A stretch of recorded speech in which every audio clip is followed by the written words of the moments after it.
Hello guys, ngabe nabagamba mu part 1 nti Ghetto Gladiator. Atamumanyi njogera ku Bobby Wine. Mubanda wakabako wakabi ayino buyimba bungi. Buli muntu ayina makayimba kamukolera. Onagamye mu comment section nti it is nice, but when this song is the best. Namusubizo mu akayimba kano. Nawe akayimba kano kabaka kunyumira. Njagala tukanyumire fenna. All right.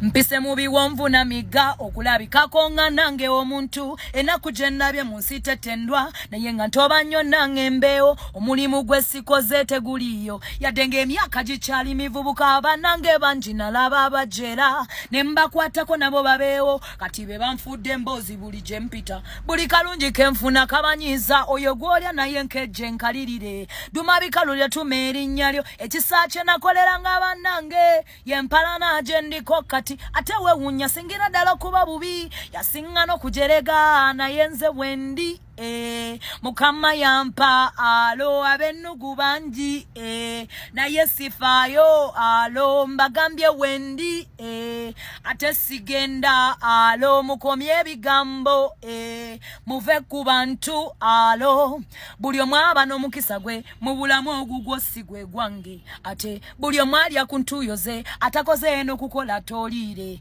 bale motunulira betwafuna ne baddo tunulira betwalemwa bale motunulira betwajuna ne baddo tunulira betwasobya ate bobo bubi tewali akulaba olutereramu ne bakulaba bubi gwe botambuze ebigere nga baseka mbovuga kamotoka nti weraga balinga basanyukira maziga gange buli wembona ge masanyu gabwe bafubye nnyo okulaba nga ne mwenseno yadde sirina musango na yenze Wendi mukama yampa alo abenugu banji na yesifayo alo mbagambye Wendi ngate sigenda